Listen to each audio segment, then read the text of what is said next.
let me sit down so that I wouldn't have far to faint.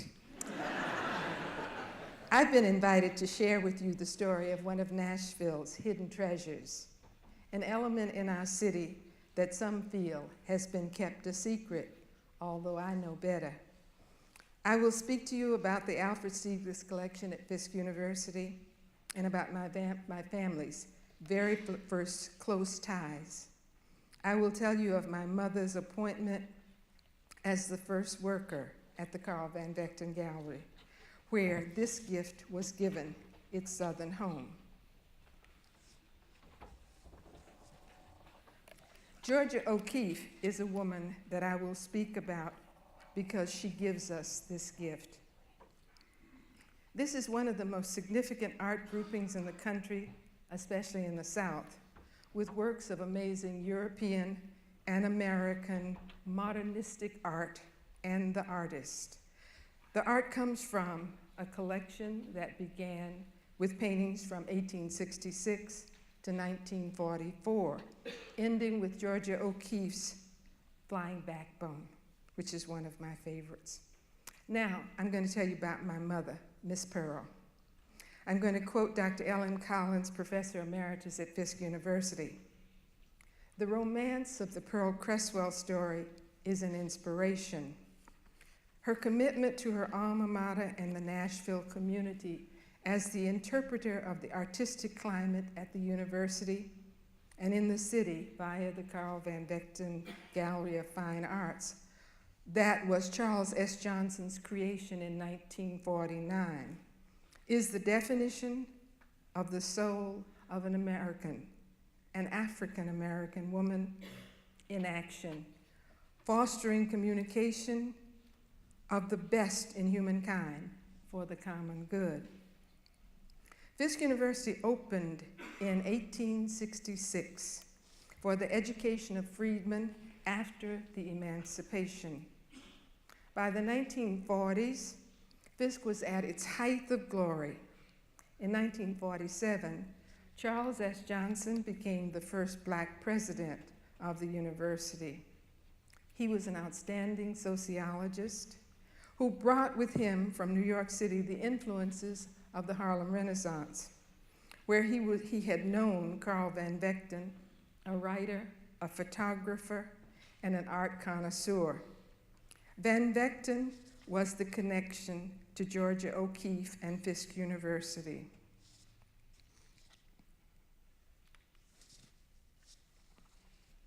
Alfred Stieglitz, a renowned artist, an art photographer, an art collector, and founder of 291 Gallery, devoted himself chiefly to promoting and encouraging American painters, aside from photography, which was his love. He later opened the Intimate Gallery and an American Place, which lasted until his death, located in New York City. At all of these places, he introduced patrons to Cezanne, Pablo Picasso, Henri Matisse, and he championed young American artists such as Georgia O'Keeffe, Arthur Dove, Marsden Hartley, and John Morin. He was impressed with O'Keeffe's amazing artistic ability and her use of color and form.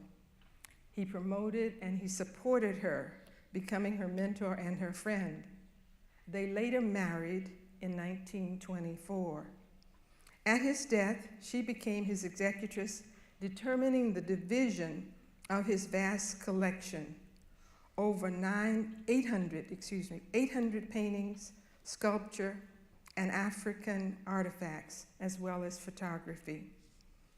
The collection was divided and it went to 6 institutions: the Metropolitan Museum of Art in New York City, the National Gallery of Art, Washington, D.C., the Philadelphia Museum of Art, the Library of Congress, Washington, D.C., and the Art Institute of Chicago, and to Fisk University in Nashville. Now, this was the most unlikely of the places for its portion of such a magnanimous gift. Stieglitz's will at his death revealed that he desired his collection to be donated to institutions to promote the study of art. In one of O'Keeffe's letters to Charles Johnson, she stipulates that this part should be preserved intact for its educational study and historic value to the students at Fisk University, the public in Nashville, and the South. The location for the collection at an African American university in this era was indeed unique. As Georgia O'Keeffe states in the initial catalog of the Alfred Stieglitz Collection and at the 1949 opening convocation, this part of the Alfred Stieglitz Collection will go to Fisk University with the hope that it may show that there are many ways of seeing and thinking, and possibly through showing that there are many ways, give someone confidence in his own way, which may be different, whatever the direction. Both of my parents were graduates of Fisk University. My father, Isaiah T. Creswell, class of 1927, and he was a business major. My mother, Pearl Saunders Creswell, was a class of 1932. She was an English major. They met her sophomore year. He worked in the business office as an accountant. They married in 1932 and had 3 children. By 1949, my father was comptroller of the university, and my mother a faculty wife, and I grew up a campus brat. The preparation to receive the gift turned the campus into a flurry of construction, changing the former gymnasium into the gallery space. As the news spread, we were all delighted. The faculty and the students were like a close-knit family. Fisk was a small school. Dr. Johnson came to my mother to offer and explain the possibilities and the responsibilities of overseeing the reconstruction of this building, of supervising the hanging of the paintings, and working as a guide to the gallery.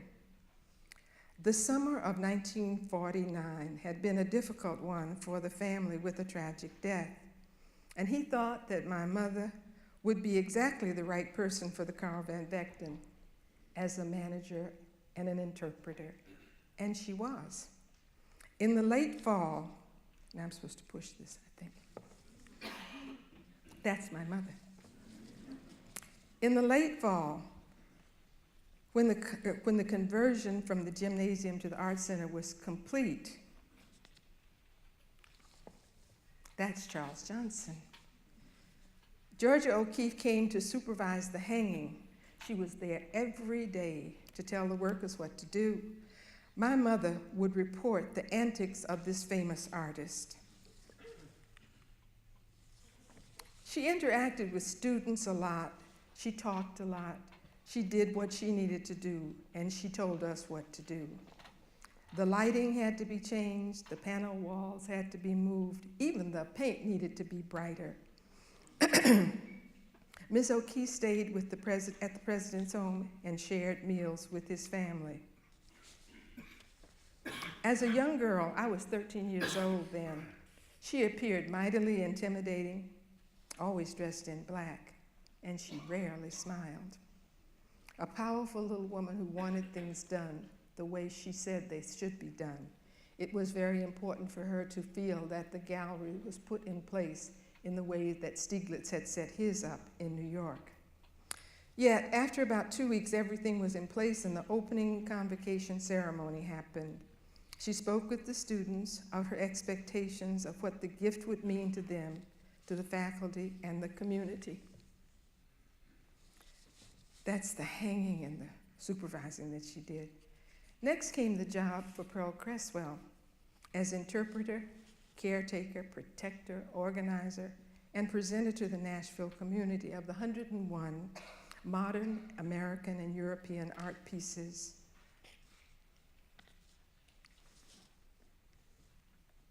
That's the convocation. Build them and they will come. Well, that was not so with the art patrons in Nashville and the Carl Van Vechten Gallery. It was more like a grand novelty at first. And when the Count didn't agree with Miss Pearl's expectations, she went and recruited people, just kind of dragged them with her. She gave talks at women's clubs in Brentwood. She spoke to civic groups on Jefferson Street. She talked to other colleges and universities. Bring them, she said, and I will serve them. Remember, then, in the 40s, there was no Cheekwood, there was no Frist. For the public schools, the Carl Van Vechten Gallery was a destination of many field trips. My mother held after-school enrichment classes for the neighborhood children. Many of her lady friends were drafted as docents. Teas and receptions were held after the exhibits to entice additional viewers. She even made cookies for that. She gave lectures to students and on and on. Now this lasted for 40 years, doing what she loved, the work of her heart. Now, following TedxNashville theme this year of 2011, A Sense of Wonder, let me share with you some of the images available for you to see at the Carl Van Vechten Gallery, because I know you're going to come after this talk. And I'll see you there. If you want a personal guide, I would even do that for you. The first show is the Radiator Building. This was a signature piece in the collection made in 1929. It has become one of the most iconic American paintings ever. This is Georgia O'Keeffe's tribute to Alfred Stieglitz, who she saw as a landmark of the New York world. She loved him, and she wanted everybody to know that. In the little red block, there's his name, and it shows you the influence that she thought he had in New York. The next piece is a Pablo Picasso, Femme de Tate. Tate de Femme. I do that all the time, you see. From his early blue period, just as he was really beginning to find his signature style. I love her eyes. This is a Renoir, one of two beautiful lithographs from the collection. Renoir was in his late 50s when this piece was done. And the color is so beautiful.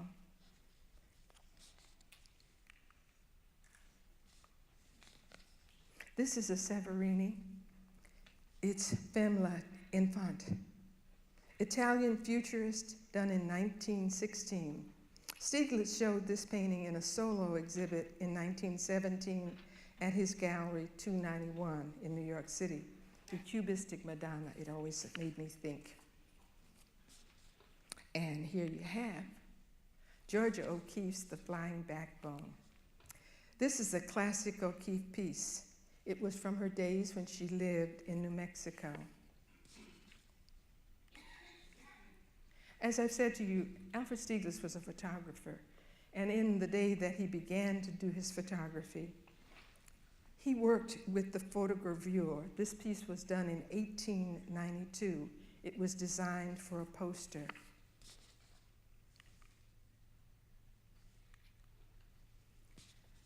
This is one of the most famous pieces in the gallery, but it's the one that I like least. It's called Truth Will Set You Free.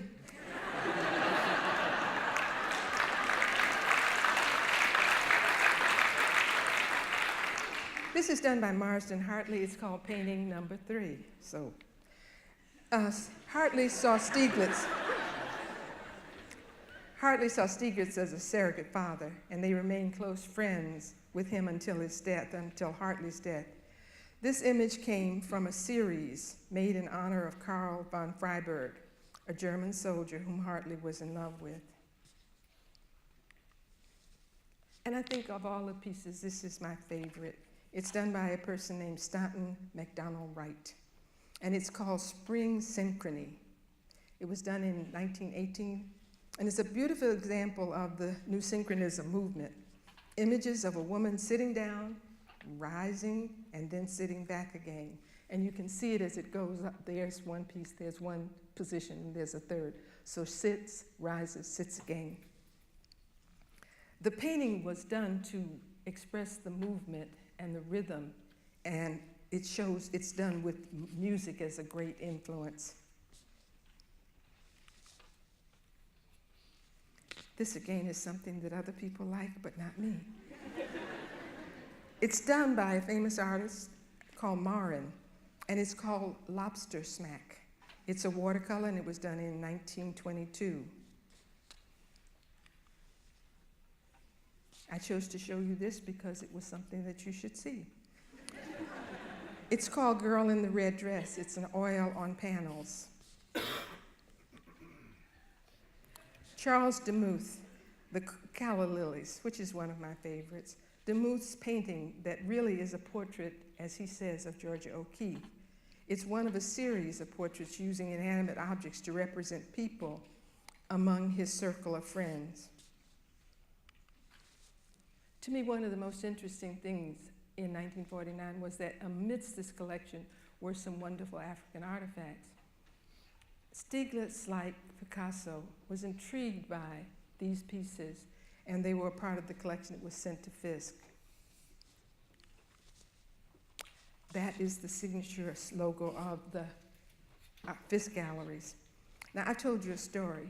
Now, I want you to write your own ending.